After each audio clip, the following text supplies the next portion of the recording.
안녕하세요. 오늘은 이성에 대해 느끼는 매력에 대해 알아보겠습니다. 우리는 어떤 이성의 모습에 매력을 느낄까요? 또 이성에게 매력적인 사람이 되려면 어떤 노력을 해야 할까요? 먼저 여성, 남성의 공통된 부분을 살펴보고 여성, 남성을 구분해서 어떤 부분이 매력적인지 또 매력을 느끼는지에 대해서 얘기 한번 해보겠습니다.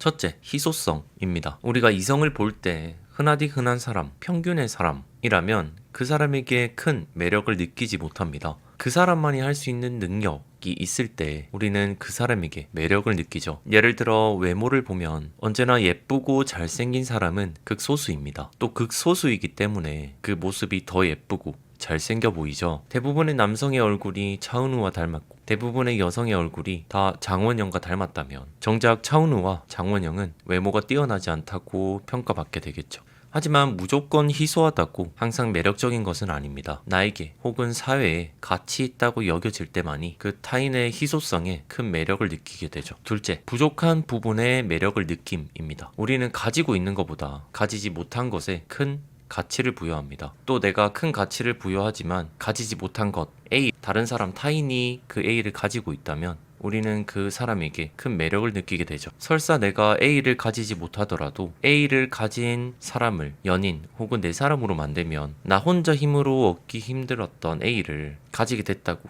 착각하게 되는 것이죠. 이는 내가 원하는 욕망을 타인을 통해 이루고자 하는 투사 심리와 관계되어 있습니다. 셋째, 어려움을 받을 때입니다. 우리는 나의 어려움을 도와주는 상대방에게 큰 매력을 느낍니다. 그러나 도움받는 사람이 그 도움을 필요로 한다는 전제가 붙죠. 필요도 하지 않는 도움은 오지랖이 참견일 뿐입니다. 그래서 내가 상대방에게 호감을 사고 싶다면 상대방이 어떤 걸 원하는지 어떤 걸 필요로 하는지 주의 깊게 살펴봐야 하죠. 그리고 그 평소 관심과 관찰로 상대방이 느끼는 어려움을 옆에서 잘 해결해주고 도움이 될 때 나는 그 상대방으로부터 큰 호감을 얻게 됩니다. 하지만 이 과정에서 상대방이 결코 부담을 느껴서는 안 됩니다. 내가 관찰할 때도 내가 도움을 줄 때도 모든 과정에서요.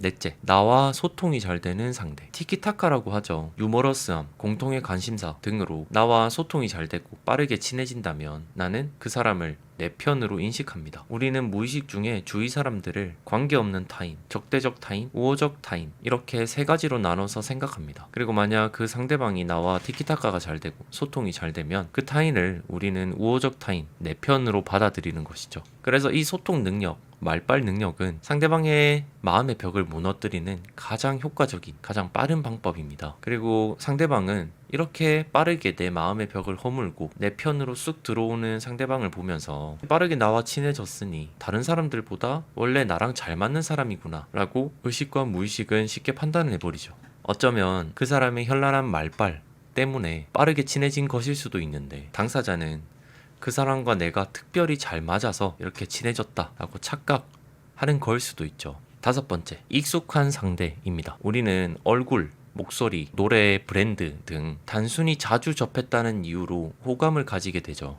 이는 단순 노출 효과로 인간의 기본 심리와 관계되어 있습니다. 호감 이후 익숙함도 네 번째 이유, 소통과 비슷한 심리 기제를 가지고 있습니다. 자주 보고 익숙해지면 우리는 그 상대를 편안하게 느끼게 되죠. 그리고 그 편안함은 상대방을 내 편으로 인식하게 만들고 내 편에 들어온 상대방의 호감을 느끼고 매력적으로 느끼게 되는 것이죠. 그래서 계속 반복하지만 상대방의 호감을 얻고 싶다면 우리는 상대방에게 경계심을 주거나 불편함을 줘서는 안 됩니다. 대신 편안함을 주는 것이 대전제, 필수 전제가 되어야 하는 것이죠. 그리고 나서 얼굴을 자주 비치거나 도움을 주거나 친해지려고 노력하거나 등의 노력을 해야 하는 것이죠. 여섯째, 상반된 매력이 동시에 공존할 때, 반전 매력. 우리는 새로운 것, 자극을 주는 것에 항상 이끌리고 반응합니다. 과거의 선조들은 기존 것들은 빨리 적응하고 새로운 것들을 찾고 다시 적응하는 과정을 거쳤습니다. 그리고 그 방식이 생존에 유리했죠. 그래서 현 시대의 우리들도 새로운 자극에 먼저 반응하고 끌리는 본능을 가지고 있습니다. 이런 이유로 매력도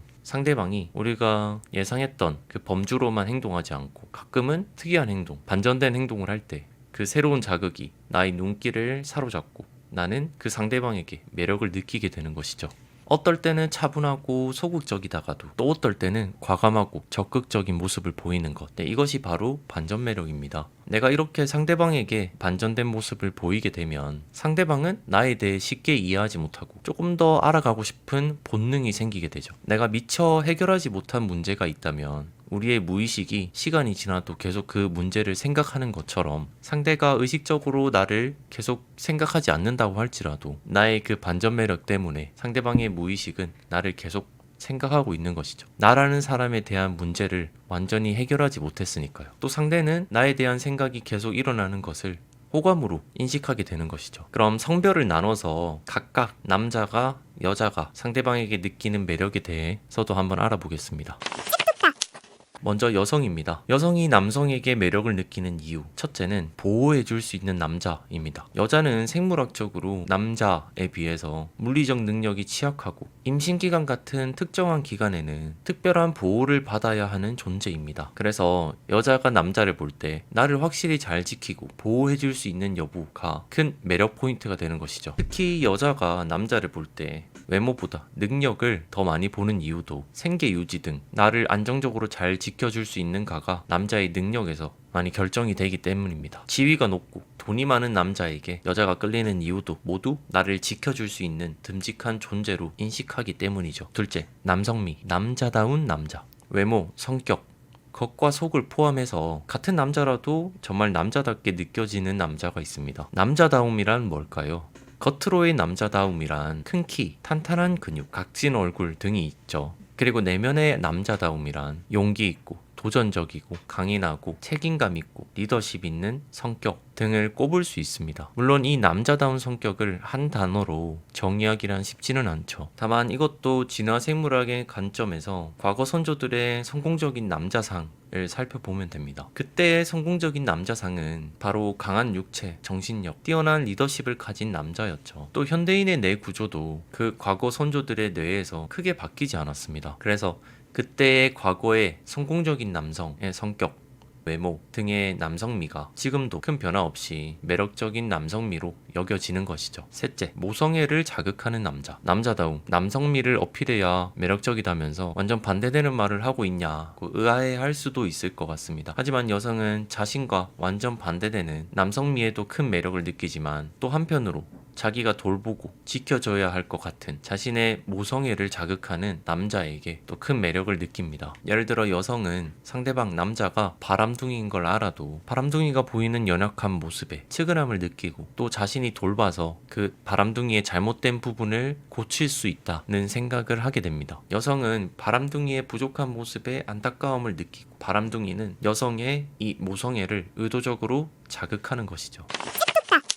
그럼 반대로 남자는 여자의 어떤 부분에 매력을 느끼는 것일까요? 여자의 외모 같은 부분은 남녀가 공통으로 느끼는 매력, 희소성에서 설명했으니 넘어가겠습니다. 상대적으로 남자가 여자에게 느끼는 매력 포인트 첫 번째는 바로 자신을 인정해주는 여자입니다. 생물학적으로 여자가 보호를 받고자 하는 본능을 가지고 있는 것처럼 남자는 진화 생물학적으로 집단 내에서 인정을 받아 지위가 높아지려는 본능을 가지고 있습니다. 짧게 지루한 얘기를 해보자면 우리 인종 호모 사피엔스는 다른 종 네안데르탈인이 독자적으로 행동하고 문제를 해결했던 것과는 달리 우리 인종은 무리지어 행동하고 집단적으로 사고하고 함께 문제를 해결해 왔죠. 그리고 그 사회적 행동이 우리 인류 호모 사피엔스를 현 지구상 가장 높은 최상위 포식자로 만든 주된 이유 중 하나죠. 혼자서 생존할 확률보다 함께 했을 때 생존할 확률이 더 높았던 것이죠. 여튼 이 사회적 행동은 우리 인종의 종특이라고 할 수 있는데 여기서 특히 집단 내의 남성이 생존 확률을 높이려면 그 남자가 속해 있는 집단 내에서 인정을 받고 지위가 높아지는 것이 가장 확실한 방법이었죠. 즉 육체적 능력, 피지컬보다 사회적 지능이 더 중요하고 그보다 더 중요한 것이 사회적 지위였습니다. 좀 멀리 돌아왔는데 위 이유들로 남자는 자신을 인정해주는 사람에게 큰 호감을 느낍니다. 그래서 직장생활 할 때 누가 얼마나 싸바싸바를 잘하는지에 따라서 승진이 결정되기도 하잖아요. 이처럼 여자가 자신 남자에게 인정을 해주고 높은 지위를 가질 사람이다 라고 지켜 세워주면 남자는 무엇보다 큰 안정감을 느낍니다. 또 이 안정감, 편안함을 준 여자에게 큰 매력을 느끼게 되는 것이죠. 남자가 여자에게 느끼는 매력 두 번째는 여성스러움입니다. 여성스러움은 뭘까요? 이 또한 남성스러운 만큼이나 한 단어로 정의하기가 어렵습니다. 하지만 겉으로 여성스럽다 라고 하면 대부분 여리여리한 몸, 계량형의 얼굴 등이 떠오르죠. 또 속으로의 여성스러움이다 라고 하면 부드럽고 섬세하고 관계 지향형의 사람이고 주도하는 리더보다는 다정한 팔로워가 먼저 생각이 나죠. 대부분의 남자는 이런 여성스러운 여자에게 이끌립니다. 그래서 여자가 마음에 드는 남자가 있을 때 실제 성격을 숨기고서라도 한없이 나약하고 다정한 사람인 척 내숭을 떠는 경우도 생기죠. 이렇게 여성스러움을 어필해야 상대방이 나에게 호감을 느낀다는 것을 아는 것입니다. 하지만 모든 남자가 이런 여성스러운 여자에게 매력을 느끼는 것은 아닙니다. 나는 남자지만 타고나길 좀 여성적인 성격을 가지고 있다. 우리가 흔히 하는 말로 애견남이다 라고 하면 좀 남자다운 여자, 테토녀에게 이끌리게 되는 것이죠. 이는 반대도 동일합니다. 여자가 남자를 볼 때도 동일하죠. 바로 아까 얘기했던 상대방이 내가 부족한 것을 가지고 있을 때 매력을 느끼기 때문이죠. 이렇게 우리가 이성에게 느끼는 매력, 또 남자, 여자만이 이성에게 느끼는 매력에 대해서 나눠서 살펴봤습니다. 어쩌면 당연해 보일 수 있고 또 한 번씩 들어봤던 이 매력 어필 이유들을 나 스스로에게 적용시키지 못해서 연애에 실패하고 결혼에 실패하는 것은 아닐까요? 외모를 고치는 것은 한계가 있잖아요. 꾸미고 뭐 성형을 해야 되니까. 근데 성격적인 부분은 내가 여자의 심리, 남자의 심리에 대해서 안다면 그 심리에 맞게 조금 내 성격을 꾸미고 준비할 수 있으니까요. 지피지기면 백전백승이라는 말이 있잖아요. 상대방이 너무나 좋은데 그 상대방이 어떤 이성에게 매력을 느끼는지, 어떤 이성을 찾고 있는지 그 심리에 대해서 이해한다면 그 사람의 호감을 얻기 훨씬 쉬워지겠죠. 오늘의 영상은 여기까지고요. 언제나 비판은 환영입니다. 다음 영상에서는 조금 더 재밌고 유익한 영상으로 돌아오겠습니다. 그럼 이만.